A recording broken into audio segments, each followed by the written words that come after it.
NS200ಗೆ ಇವತ್ತು ಆಪರೇಷನ್ ಮಾಡೋ time.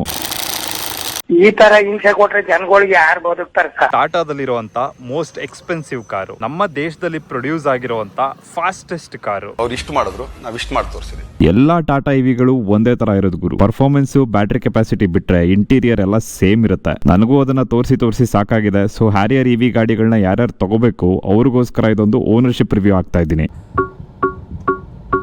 Hey, I've seen this one. This is a classic. Music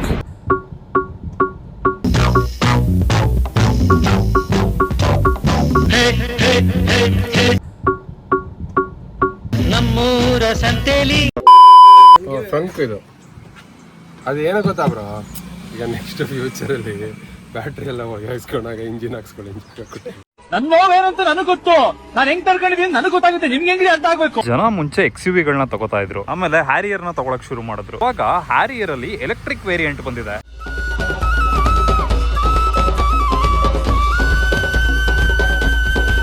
break ಬಿಟ್ರೆ move ಆಗಲ್ವಾ ಇದು? ಇದ್ರ ಹೆಸರು Harrier.EV ಅಂತ. EV-ಗಳು ತಗೊಂಡ್ರೆ ನಮಗ್ ಪ್ರಾಬ್ಲಮ್ ಕಣೋ.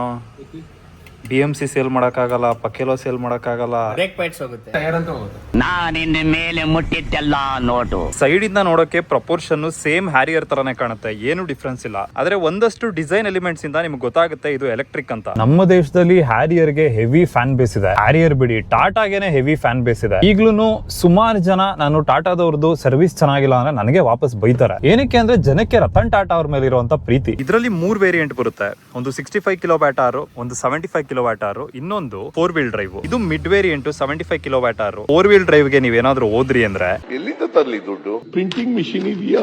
ಕಾರ್ ಬಂದು ನಮಗೆ ಆನ್ ರೋಡ್ 2660 ಆಯ್ತು. ಅದ್ರಲ್ಲಿ ನಾವು ಇನ್ಶೂರೆನ್ಸ್ ಆಚರಣೆ ಮಾಡಿಸಿದ್ವಿ, ಅಲ್ಲೊಂದು 30,000 ಉಳಿತು. 60,000 ಚಾರ್ಜರ್ಗೆ ಆಯ್ತು. ಸೊ ಅದಕ್ಕೆ KB permission, KB box, smart meter, ಅದಕ್ಕೊಂದು 30 to 40 ಖರ್ಚಾಯ್ತು. ಅದಕ್ಕೆ ಮತ್ತೆ 25% ಟ್ಯಾಕ್ಸ್ ಕಟ್ತೀನಿ ಸರ್. ಸುಮಾರು ಕಂಪನಿ ಇದ್ರು ಕೂಡ ಒಂದು ಕಾರ್ ಕಂಪನಿಯಿಂದ ನಾವು ಟಾಟಾದವ್ರನ್ನ ನೆನ್ಪಿಟ್ಕೊಂಡಿದೀವಿ ಅಂದ್ರೆ ಅರ್ಥ ಮಾಡ್ಕೊಳ್ಳಿ ಕಾರ್ಗಳ ಮೇಲೆ ಜನಕ್ಕೆ ಎಷ್ಟು ಎಮೋಷನ್ ಇದೆ ಅಂತ. ಬಟ್ ಆ ಹೆಸರನ್ನ ಉಳಿಸ್ಕೊಂಡು ಹೋಗ್ಬೇಕು, ಆ ಲೆಗಸಿನ ಕಂಟಿನ್ಯೂ ಮಾಡ್ಬೇಕು, ಆ ಹೆಸರಿಗಿರುವಂತ ರೆಸ್ಪೆಕ್ಟ್ ಇನ್ನು ಜಾಸ್ತಿ ಆಗ್ಬೇಕು ಅಂದ್ರೆ ಶೋರೂಮ್ ಗಳಲ್ಲಿ ಸರ್ವಿಸ್ ಸ್ವಲ್ಪ ನೀಟಾಗಿ ಕೊಡಕ್ಕೆ ಸ್ಟಾರ್ಟ್ ಮಾಡ್ಬೇಕು. ಏನ್ ಪ್ರೀತಿನೋ ಏನ್ ಪ್ರೇಮಗಳು ಜೊತೆಗೇನೋ ಅಂತಂದ್ರೆ ಇವರು ಒಂದಾಗಕ್ಕೂ ಕಾರಣ ಇಲ್ಲ, ಬಿಡುಗಡೆ ಆಗಕ್ಕೂ ಕಾರಣ ಇಲ್ಲ.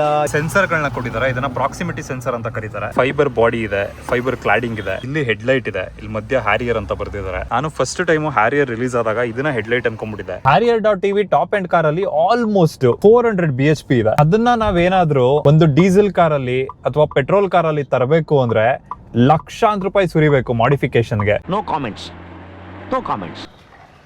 ಡೀಸೆಲ್ ಕಾರ್ಗಳಿಗೆ ಒಂದು ತೂತಿತ್ತು. ಇದು ಆಚೆ ಚಾರ್ಜ್ ಮಾಡ್ಬೇಕಾದ್ರೆ DC ಚಾರ್ಜರ್ ಇದು ಕನೆಕ್ಟ್ ಮಾಡಬೇಕು. ಎಕ್ಸ್ಟ್ರಾ 2 ತೂತಿದ್ಯಾ?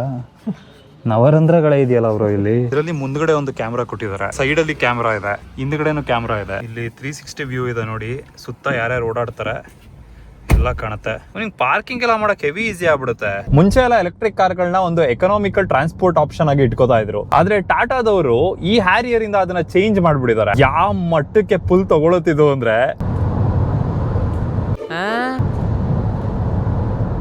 ನನ್ಗೆ ಏನು ಕೇಳಲ್ಲ. ಇದರಲ್ಲಿ 245 ಸೆಕ್ಷನ್ R19 ಟೈರ್ ಗಳನ್ನ ಕೊಟ್ಟಿರೋದು. 19 ಇಂಚ್ ವೀಲ್ ಇದೆ ಗುರು. ಇನ್ನೊಂದು ಸ್ಪೆಷಾಲಿಟಿ ಏನು ಅಂದ್ರೆ ಈ ಕಾರ್ ಅಲ್ಲಿ ಮುಂದ್ಗಡೆ ಡಿಸ್ಕ್ ಬ್ರೇಕ್ ನೋಡ್ತಾ ಇದೀರಾ, ಇಲ್ಲಿ ಹಿಂದ್ಗಡೆನೂ ಡಿಸ್ಕ್ ಬ್ರೇಕ್ ಇದೆ. ಡ್ಯಾಶ್ ಕ್ಯಾಮ್ ಟಾಟಾ ಮೋಟರ್ಸ್ ಅವ್ರದೇನಾ. ಕಂಪ್ಲೀಟ್ ಡಿಜಿಟಲ್ ಡಿಸ್ಪ್ಲೇ ಕೊಟ್ಟಿದ್ದಾರೆ. ಇದು ನೋಡಿ full touch screen, heavy fast response ಇದೆ, ಫೋನ್ ಯೂಸ್ ಮಾಡೋ ತರ ಫೀಲ್ ಆಗ್ತಿದೆ. ಮತ್ತೆ ಬ್ಯಾಟ್ರಿದ್ ಬಂದು ಲೈಫ್ ಲಾಂಗ್ ವಾರಂಟಿ ಇದೆ. ಅದು ನಾವು ಸೆಕೆಂಡ್ ಓನರ್ ಮಾಡ್ತೀವಿ ಅಂದ್ರೆ ಸೆಕೆಂಡ್ ಓನರ್ಗೆ 8 years ಪ್ಲಸ್ 1,50,000 kilometers ಕೊಡ್ತಾರೆ. ಏನು ಅರ್ಥವೇ ಆಗ್ತಿಲ್ವೇ ಈ ಕೇಸು. ಇಕೋ ಮೋಡ್ ಇದೆ, ಸ್ಪೋರ್ಟ್ ಮೋಡ್ ಇದೆ. ನೀವು ಟಾಪ್ ಎಂಡ್ ತಗೊಂಡ್ರೆ ಇದರಲ್ಲಿ ಬೂಸ್ಟ್ ಮೋಡ್ ಅಂತ ಒಂದು ಸಿಗುತ್ತೆ. ಇದನ್ನ 162 km/h ಗೆ ಸ್ಪೀಡ್ ಲಾಕ್ ಮಾಡಿದ್ದಾರೆ. ಬಟ್ 162 km/h ಸ್ಪೀಡ್ ನ ಎಷ್ಟು ಬೇಗ ಕ್ಯಾಚ್ ಮಾಡುತ್ತಿದ್ದು ಅಂದ್ರೆ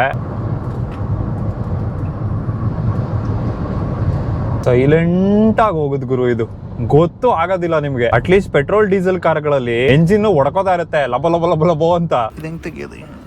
ಓಹೋ ತುಂಬಿಸ್ಬಿಟ್ಟಿದ್ಯಲ್ಲಪ್ಪ ರಾಜ್ಕುಮಾರ್. ಇಲ್ಲಿ ಏರ್ ಕ್ವಾಲಿಟಿ ಇಂಡೆಕ್ಸ್ ತೋರಿಸುತ್ತೆ. ಮೈಸೂರಲ್ಲಿ ಯಾವಾಗಲೂ ಚೆನ್ನಾಗಿರುತ್ತೆ ಏರ್ ಕ್ವಾಲಿಟಿ ಇಂಡೆಕ್ಸ್. ಸಿಸ್ಟಮ್ ಇದೆ, ಕಾನ್ಸರ್ಟ್ ಇದೆ, ಸಿನಿಮ್ಯಾಟಿಕ್ ಬೆಟರ್. ಸಾಂಗ್ ಹಾಕಿ ಯಾವ್ದಾದ್ರು ಚೆನ್ನಾಗಿರೋದು.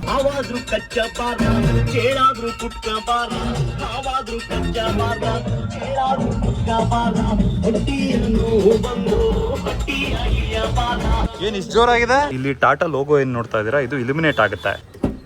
ಇದರಲ್ಲಿ ಬೂಟ್ ಸ್ಪೇಸ್ ಹೆವಿ ಇದೆ. ಇಲ್ಲೊಂದು 3 kWh ಚಾರ್ಜರ್ ಕೊಟ್ಟಿದ್ದಾರೆ. 0 to 100 ಇದು ಫುಲ್ ಬ್ಯಾಟರಿ ಚಾರ್ಜ್ ಆಗಕ್ಕೆ 24 ಗಂಟೆ ಬೇಕು. ಸೊ ಅದಕ್ಕೆ ಅಂತಾನೆ 7 kWh ಸಪರೇಟ್ ಹೋಮ್ ಚಾರ್ಜರ್ ಬರುತ್ತೆ. ಚಾರ್ಜಿಂಗ್ ಆಗ್ತಾಗ ನಾವು ಆರಾಮಾಗಿ ಮೂವೀಸ್ ನೋಡ್ಬೋದು, ಯೂಟ್ಯೂಬ್ ನೋಡ್ಬೋದು, ಗೇಮ್ಸ್ ಆಡ್ಬೋದು.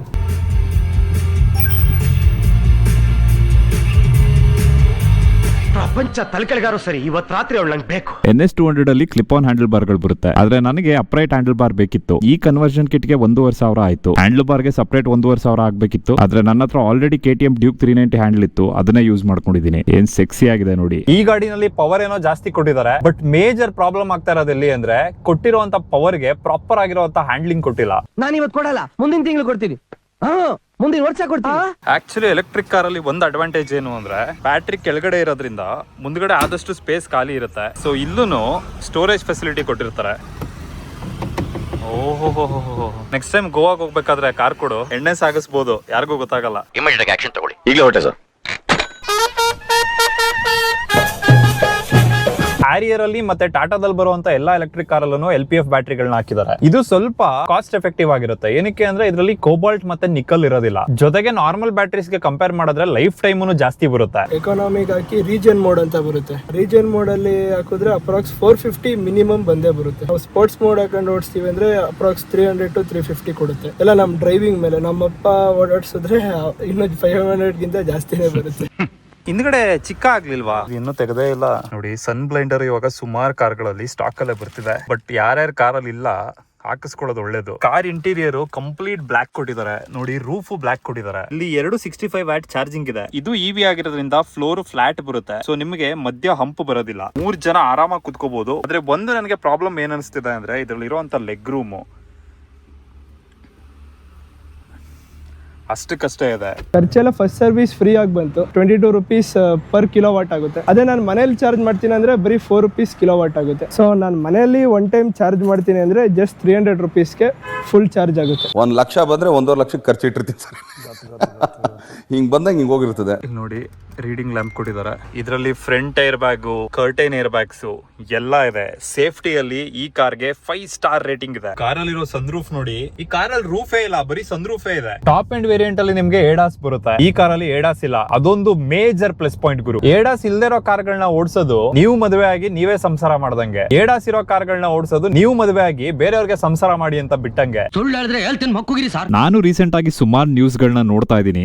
ಆಕ್ಸಿಡೆಂಟ್ ಆಗ್ತಿದೆ ಎಲ್ಲಾ ಕಡೆ ಅಂತ. ನೀವೆಲ್ಲ ಹೇಳ್ಬೋದು ಮೆಜಾರಿಟಿ ಆಕ್ಸಿಡೆಂಟ್ ಗೆ ರೀಸನ್ ಇರೋದು ನಮ್ಮ ಗೌರ್ಮೆಂಟ್ ಅವರು ರೋಡ್ ಗಳನ್ನ ಸರಿಯಾಗಿ ಹಾಕಲ್ಲ, ಎಲ್ಲೆಲ್ಲೋ ಹಂಪ್ಸ್ ಗಳನ್ನ ಹಾಕ್ಬಿಟ್ಟಿದ್ದಾರೆ ಅಂತ. ಆದ್ರೆ ಎಲ್ಲೋ ಒಂದ್ ಕಡೆ ಹೆಲ್ಮೆಟ್ ಹಾಕೊಂಡಿದ್ರೆ ಎಷ್ಟೊಂದು ಜೀವಗಳಾದ್ರೂ ಉಳಿದಿರ್ತಿತ್ತು. ನನಗೆ ಅರ್ಥ ಆಗುತ್ತೆ, ಇವಾಗ ಬೇಸಿಗೆ ಶುರು ಆಗ್ತಾ ಇದೆ. ಶೆಕೆನಲ್ಲಿ ನಿಮ್ಗೆ ಹೆಲ್ಮೆಟ್ ಹಾಕೊಳಕ್ ಆಗೋದಿಲ್ಲ, ಇರಿಟೇಷನ್ ಆಗುತ್ತೆ. ಹಾಕೊಂಡ್ರೆ ಕೂದ್ಲು ಇರುತ್ತೆ. ಜನಕ್ಕೆ ಒಂದೊಂದ್ಸಲ ಜೀವಕ್ಕಿಂತ ಕೂದ್ಲೇ ಇಂಪಾರ್ಟೆಂಟ್ ಆಗ್ಬಿಡುತ್ತೆ. ಕೂದ್ಲು ಯಾವತ್ತಿದ್ರು ಹೋಗೋದೇ ಗುರು. ಅದ್ರ ಬಗ್ಗೆ ಏನಕ್ಕೆ ಯೋಚನೆ ಮಾಡ್ತೀರಾ ಹೆಲ್ಮೆಟ್ ಹಾಕಿ ಅಂತ ಹೇಳಿದ್ರೆ, ವಿ ಓನ್ಲಿ ಲಿವ್ ಒನ್ಸ್. ನಮ್ ಕೂದ್ಲು ಚೆನ್ನಾಗಿರ್ಬೇಕು ಅಂತ ಹೇಳ್ತಾರೆ. ಆದ್ರೆ ರಿಯಾಲಿಟಿ ಏನು ಅಂದ್ರೆ we only die once, we live every day. ನಾವು ದಿನ ಬದುಕ್ತಿವಿ. ಈ ಬದುಕು ಸಾವಿನ ಮಧ್ಯ ಹೆಲ್ಮೆಟ್ ಅನ್ನೋದು ಕಂಪಲ್ಸರಿ ಆಗಿರ್ಲೇಬೇಕು. ಅದು ಒಂದೇ ವಸ್ತು ಗುರು, ಸಾಯೋದ್ನು ತಪ್ಸುತ್ತೆ, ಹುಟ್ಸೋದ್ನು ತಪ್ಸುತ್ತೆ.